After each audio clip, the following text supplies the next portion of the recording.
मंडळी नमस्कार. तुम्ही बसा, तुम्ही घरात बसा, शांत बसा. बातम्या फक्त खरात डोंगी, पाखंडी बाबा, बुवा, बागेश्वरच्या, कधी महिला बिल, कधी राघव चड्डा, याची चड्डी त्याचा नाडा, दररोज हिंदुत्व ताटातच वाढा. बस तुम्ही शांत घरात बसा. तुम्हाला काही घेणं देणं उरलेलं नाही.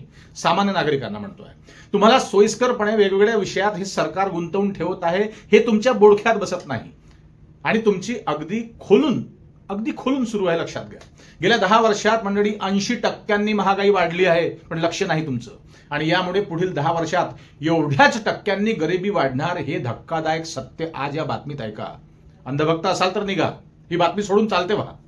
तुम्हाला हा व्हिडिओ बघण्याची गरज नाही. आणि सजग नागरिक असाल तर आज हे विश्लेषण शेवटपर्यंत बघा. तुमच्या हक्काची गोष्ट मी आज करणार आहे मंडळी. आज आपण बोलतोय त्या महागाईबद्दल, जी आता फक्त बातम्यांमध्ये नाही तर प्रत्येकाच्या थेट घरात घुसली आहे. कोण? महागाई. आज परिस्थिती अशी झाली आहे की सामान्य माणूस कमावतो 1 रुपया आणि खर्च करतो आहे 2 रुपये. ही वस्तुस्थिती आहे. बोडख्यात घ्या जरा. कमाई 8 आणि खर्च रुपया. घर चालवणं म्हणजे आता रोजचं युद्ध झालं आहे. युद्ध नव्हे तर महायुद्ध झालेलं आहे. भाजीपाला घ्यायला गेलं तर आकाशाला दर भिडलेले आहेत. हे दर शेतकऱ्यांना नाही मिळत. त्याला या दराला दलाल फस्त करत आहेत. डाळ, तेल, तांदूळ, प्रत्येक वस्तू दुकानात महाग, पण शेतात स्वस्त. शेतकऱ्यांना भोपळा, दलालांची चंगळ. तरीही शेतकरी साप सुंगल्यासारखा मुगजळ बनून मुका राहून बसलेला आहे. कुणीच काही बोलायला तयार नाही. काही कुणाला घेणं देणं उरलेलं नाही. पुढच्या पिढीचं काय होईल ते. ज्या गोष्टी रोजच्या जगण्यासाठी आवश्यक आहेत त्या सुद्धा आज लक्झरियस वाटायला लागल्या आहेत. आणि इथेच सर्वात मोठा प्रश्न उभा राहतो. दैनंदिन खाण्यापिण्याच्या वस्तू किफायतशीर असायला नकोत का? सामान्य माणसांना 2 वेळचं जेवण मिळणं ही तर मूलभूत गरज आहे ना. पण आज तीच गरज पूर्ण करण्यासाठी कठीण होत चाललं आहे. आता एखाद्या घरात कुणी आजारी पडला तर आधी आजाराची भीती वाटत नाही. भीती वाटते ती हॉस्पिटलच्या बिलाची, त्या खर्चाची. औषधांचे दर वाढलेले आहेत. फार्मसीवाल्यांची कमाई 5 वर्षात 50 पट वाढली आहे. आणि गरीब पेशंट औषधाविना तडफडून मरतो आहे. तरीही आम्हाला लाज नाही, शरम नाही. आम्हाला धर्माचं दुकान चालवायचं आहे या नेत्यांच्या ढुंगणामागे फिरून. आणि त्याच बागड बिल्ल्यांना पुन्हा आम्हाला 5 वर्षांनी निवडून द्यायचं आहे. ही आमची सायकल आहे. हल्ली साध्या BAMS डॉक्टरांची फीस 100 200 झाली आहे. MBBS MD वाला फक्त हात लावायचे 1000 रुपये घेतो आहे. 1000 रुपये. पुढचा खर्च ज्याच्यावर बितली त्याला ठाऊक आहे, ते सांगायची गरज नाही. टेस्ट, तपासण्या वगैरे वगैरे किती पैसा लागतो त्या तपासण्यांना, ते ज्याने भोगला आहे दवाखान्यात जाऊन, त्याला नव्याने सांगण्याची गरज नाही. आणि हल्ली कोरोनानंतर ही वेळ प्रत्येकावर येत आहे वारंवार. गरीब आणि मध्यमवर्गीय माणूस आज आजाराशी कमी पण खर्चाशी जास्त लढतो, हे लक्षात घ्या. औषधं आणि उपचार किफायतशीर असायला नकोत का हो? हा नागरिकांचा अधिकार नाही का? त्यांचा हक्क नाही का? आता तुम्ही म्हणाल, तुम्ही सरकारी रुग्णालयात का जात नाहीत? अंधभक्त काही म्हणतील की तुम्ही सरकारी दवाखान्यात जा. होय, तुमचं बरोबर आहे. पण काय सुविधा आहे? तुम्ही गेला होतात का कधी? शासकीय रुग्णालयात वेळेत उपचार होतो का? की माणूस मेल्यावर उपचार होतो? हे तुम्हाला माहिती आहे. आणि डॉक्टर पोलिसांसारखे बोलतात. नर्स हंटर घेऊन फिरते पूर्ण हॉस्पिटलमध्ये शासकीय रुग्णालयात. त्या रुग्णालयात एखाद्या कैद्यासारखी पेशंटला वागणूक दिली जाते. ते अनेकांनी अनुभवलं आहे. एखाद्या नेत्याच्या लेकराला ऍडमिट करावं म्हणा सरकारी दवाखान्यात, मग समजेल. सगळीकडे घाण आणि दुर्गंधी पसरलेली असते.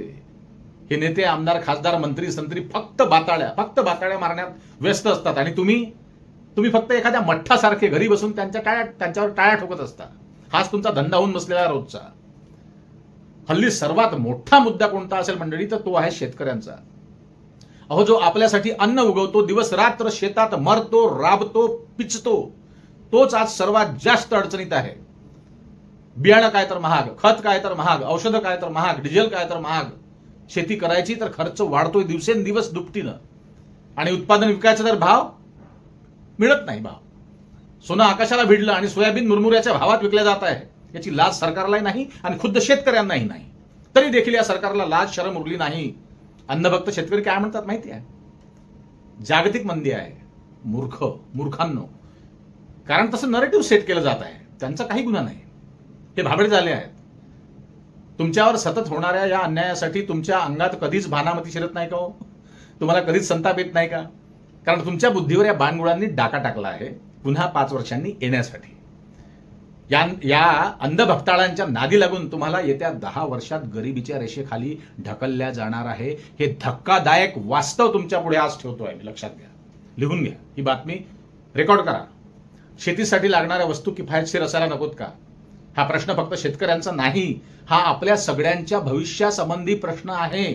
कारण जर शेतकरीच अडचणीत असेल तर उद्या आपल्या ताटातलं अन्न सुद्धा महाग होणार. मग विचार करा ना, खाणं महाग, उपचार महाग, शेती महाग, मग सामान्य माणसाने जगायचं कसं? सरकार तर मोठमोठ्या घोषणा करतं, पण त्या खरंच जमिनीवर साक्षात उतरतात का? जनतेला दिलासा मिळतोय का? की फक्त आकड्यांमध्येच हा विकास दाखवला जातोय, कागदावर, पेपरवर, स्क्रीनवर? आज गरज आहे ती फक्त ऐकण्याची नाही तर प्रश्न विचारण्याची गरज आहे मंडळी, हे लक्षात घ्या. कारण जेवण किफायतशीर हवं, उपचार किफायतशीर हवा, शिक्षण हवं, शेती किफायतशीर हवी, ही मागणी नाही, हा प्रत्येक नागरिकाचा नैतिक अधिकार आहे, हक्क आहे. तुमच्या आमच्या टॅक्सवर हा देश चालतो. एवढंच नाही तर या फुकट्या नेत्यांच्या गाड्या आमच्या भरवशावर चालतात. एवढंच नाही तर नेत्यांची चड्डी देखील तुमच्या पैशातून तो विकत घेतो. असं म्हटलं तर वावगं ठरणार नाही, अतिशयोक्ती होणार नाही बिलकुलच. तेच घडते आहे. आणि हाच हक्क आज मी रिनेश रंजन तुमच्यासाठी मांडत आहे. लक्षात घ्या, तुमच्या हक्कासाठी तुम्हाला ठाऊक नाही किती लोक रोज मरतायत. तुमच्या हक्कासाठी, तुमच्या अस्तित्वासाठी आज अनेक जण आपल्या जीवाची बाजी लावून बोलतो आहे युट्यूबवरनं.